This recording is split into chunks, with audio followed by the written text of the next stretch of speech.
of football at a point. Okay, exactly. So, and that was attractive. Even Pep Guardiola said, I wouldn't want to play Arsenal because they're the only ones that are like us.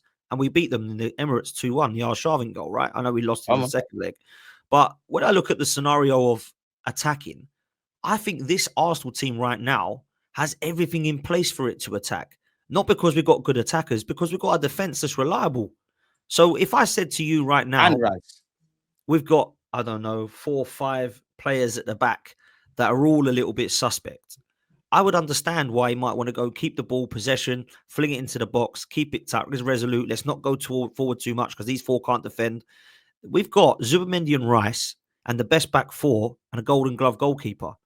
2 years in a row. Forward, man. Let them go forward. Let Eze express. Let Odegaard do his thing. Let Saka go forward. Let Martinelli off the shackles. Let Gyökeres into the box. This is what even Zubimendi and Rice got a lot to contribute in the middle and final third. We got the tools. Madueke as well, Wanieri as well. We got the tools. Even Calafiori and Lewis Kelly and Raya's ball playing ability. We got the tools.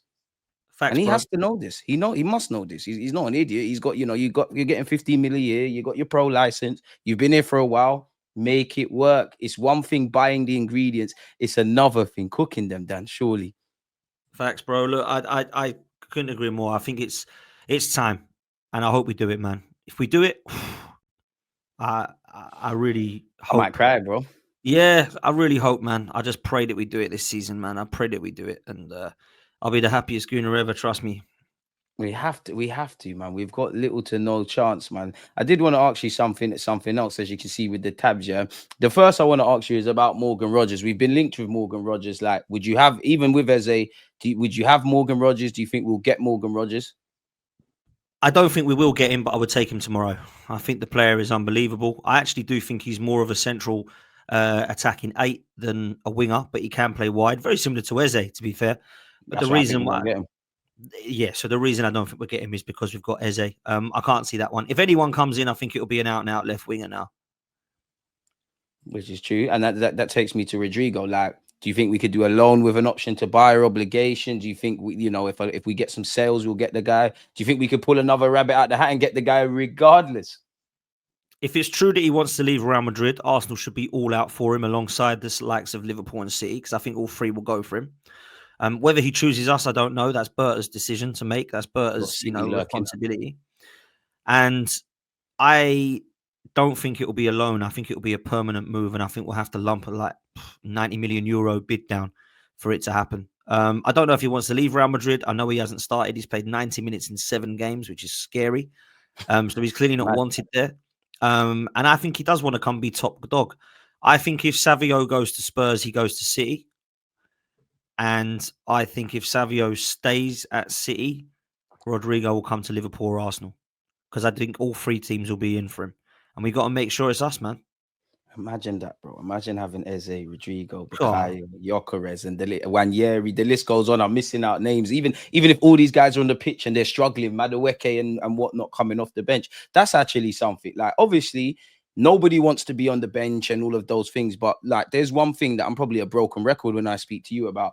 I think we put players that, I don't think any of our players are necessarily bad. I just think we take guys that should be on the peripheral. We start making them rotationary players that are rotationary options. We start making them regulars. And, we don't lose that many games throughout a season. But when it truly matters, we get to see why kind of we're building our house on the sand, if that makes sense. So I guess what I'm alluding to is, Rodrygo's one thing, but if you got Eze and we assume he just plays as a left winger to go with Gyökeres, they're immediately better than the options of last season, right? Do you think you could then see, if they do stay, a better Trossard, a better Martinelli, maybe it's a bit harsh with Kai, but a better Kai, because the burden's less on you. You kind of might be able to come off the bench and nick games. If you do get an occasional start, there's other quality.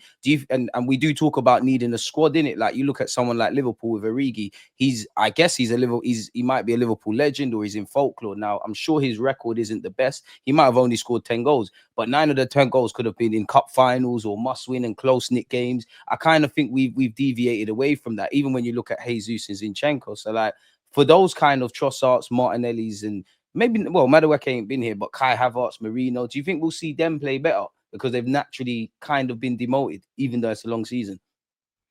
There'll be 2 things if that happens. One, the manager letting them play. That's the first thing, as we mentioned. And secondly, I think there's less pressure on some players now because of these signings coming in.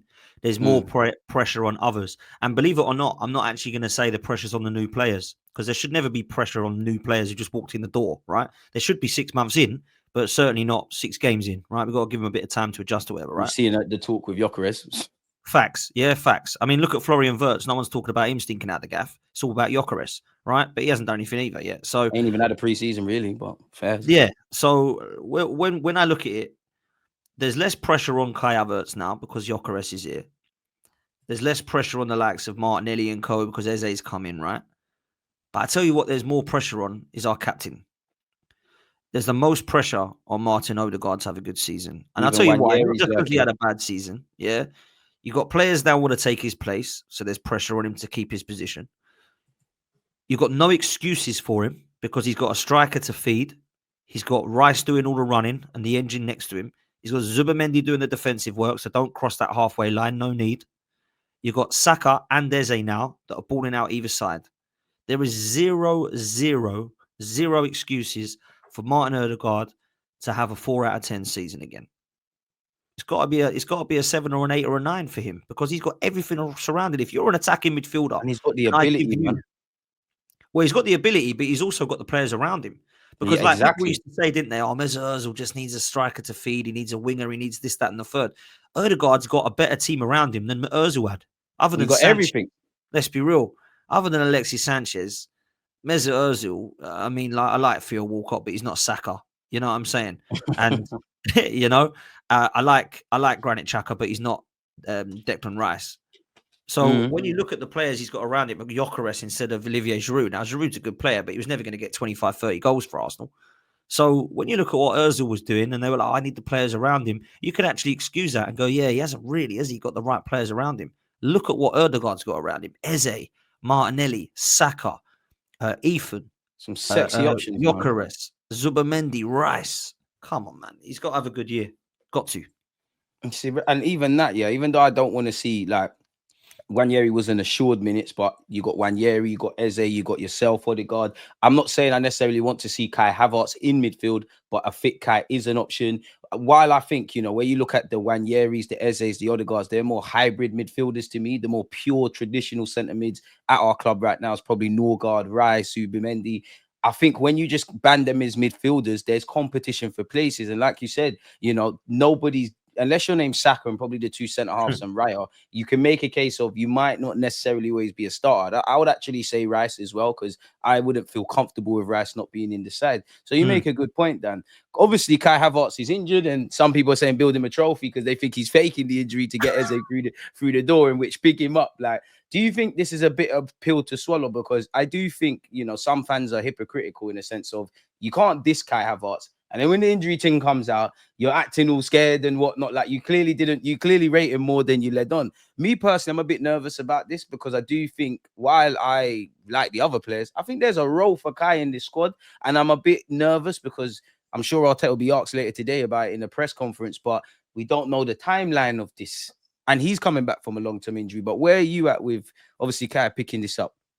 So 2 things on this. I don't know how long he's out for. It doesn't sound very pretty, but it doesn't sound like he's out for a couple of weeks. So I don't know yet. I don't want to say it's ACL. I don't want to say it's a couple of months or longer. But if we are actively in the market, it doesn't sound good. What I will say, though, I don't think we've got Eze because Havertz is injured. Now, I know David Ornstein has said this and a few others. This is like saying, Declan Rice is injured. We better go and sign another right back. It's naive. Because, like, let's be real, Eze's not a striker. So there's only 2 things I can think is we brought in Eze and we're playing Trossard as the striker, or we brought in Eze and we're bringing somebody else in. They're the only 2 options. So I don't think that Havertz getting injured has meant, right, we better go and get Eze. Because apparently we wanted Eze on the 10th of August. Havertz wasn't injured then. So I think that this is on top. So David Ornstein's saying Arsenal are in the market for another attacker. This is why I'm thinking one more is going to come in, bro, alongside Eze. Once we get rid of that again. He said that. He said it the other day when he got injured. Then Eze come in and people were like, there we go, it's Eze. I do not think that we are done because Eze was apparently. So first of all, David Ornstein says we're going into the striker market.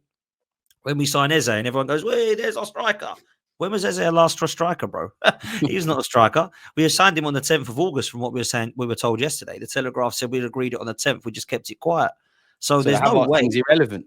Yeah, so it's either Rodrygo, because he's an attacker, that can play wide forward or centrally or right, or we're going to go and get somebody that might be less exciting, like, I don't know, Mateta, Vissa, or it looks like he's going to go now, Watkins. I don't mind Vissa in the squad or Watkins. I don't know.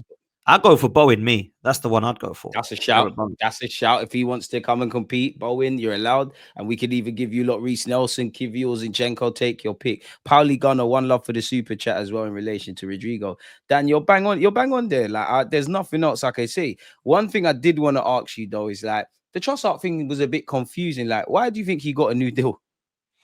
I don't know. And terms. I tried to ask my questions to this that people say I talk rubbish and know what I'm talking about. So I asked the chat to ask me, and they didn't know either. So no one had a clue what was going on here. Judges made a little bit more sense of it, though. And from what I'm understanding is he did actually extend, but didn't extend. So from what judges understand of it was in contract. Yeah, so it weren't length by like he signed another 4 years. It was we'd basically activated the option. So his contract was going to run out in 2026. And there was an option on top of it to go to 2027. Okay. So he's got the option now with a pay rise to 2027 instead of just keeping him to 2026 and letting him go on a free. So obviously, I imagine that made sense with the Havertz injury. So Havertz getting injured meant that Trossard now stays for a couple of years. That's in the back of my mind what I'm thinking can make sense. That makes sense. Yeah. Why would you give someone just a pay rise for the fun of it and no one else? Like, where you need to clear ranks as well anyways, apparently. Exactly, yeah. And I thought Trossard was leaving now. So I think they were like, Trossard can go. Oh, Havertz got injury. We better get him signed. He's going to have to stay for another year. That's what I think has probably happened. So whether that means we're still in the market or not now, I don't know. I got to ask you about Wanieri, man. Obviously, we're Arsenal Football Club. We need to have competition for places. And for me, I'm happy with Eze because I want the best of both worlds. I want Wanieri to be given every opportunity and develop. But as talented as he is, he's 18. It's very different an 18-year-old coming off the bench or playing well in an occasional game with the respect for him to me knowing I'm going to get that for 10 games or in high-pressure moments. And naturally, this is things you should have as a young player.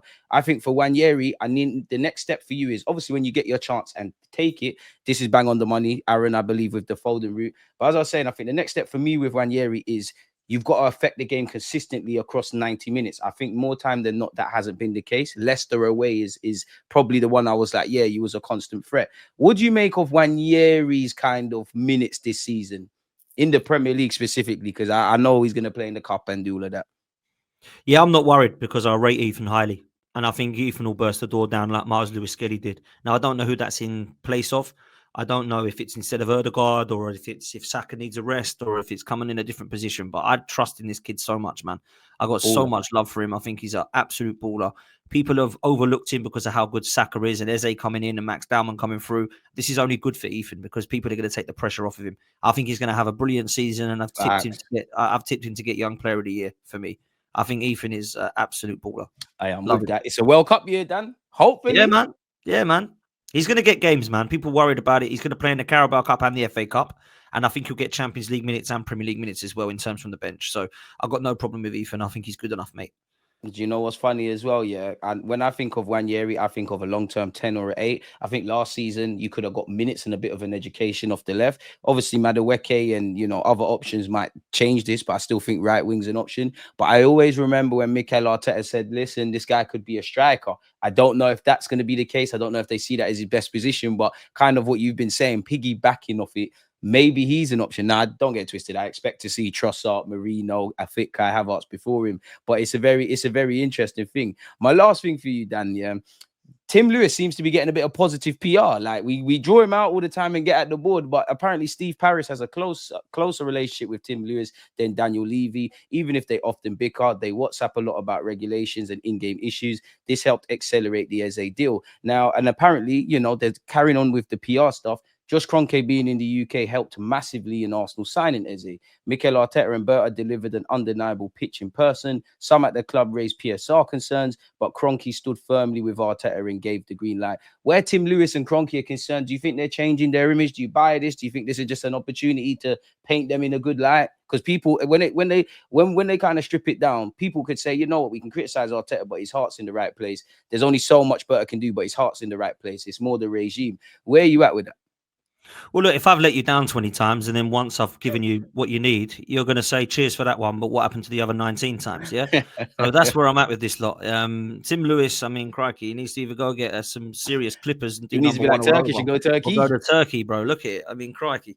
Look, I'm going to say fair play to the guys behind the scenes for getting Eze and Gyökeres over the line because they're the two that I wanted, right? Zubimendi was one that I think is coming in without a doubt, but I think, you know, me, Curtis, and Turkish all said the same three players, Eze, Rodrygo, and Gyökeres. We've got two of them. Let's go and get the other one because that will be like unbelievable window then, right? But I'm not going to start praising them all and saying they're fantastic now. They've turned a corner. They've done what we needed. They've shown ambition. Let's just calm down with that. Yeah, you got to make this the minimum. This is the bare minimum expectation, yeah, for me. So Rodrygo, I'll start giving everybody all their plaudits, man, because it's been a fantastic window. But until then, I'm keeping my powder dry, man. You know what? Fair play. I'm happy about Eze. Would love to see him play against Leeds or be involved at Leeds or at a minimum be, you know, announced to the fans, holding shirts. We score a bunch of goals and then his Arsenal career starts at Liverpool. And it's a romantic story. We've made some good signings. Let's get some outgoings in. Let's try for Rodrygo or one more. And then we see, man, as I always say on this platform, I can't guarantee if Arsenal are going to be a success or a complete failure, but we're all going to be here all the way, man. And with that being said, though, people, like, I'm going to let Dan get out of here. Dan, what content you got to come up today? And yeah, there's some clips today. I'm off to watch Coldplay later, so I'm not going to be about that. Safe journey. Yeah, so I'm going to watch them. They're pretty good if no one's been, by the way. I don't know if people are into that or not, but if you're into that, I go suggest it. For entertainment, there's no one better. Nice to get some enjoyment for once, Dan. Yeah, man, it's nice. Bit of break from football for today, and then obviously tomorrow I'm at the game. So yeah, there'll be content coming out over the weekend for the Leeds and Arsenal stuff, man. So big up, bro.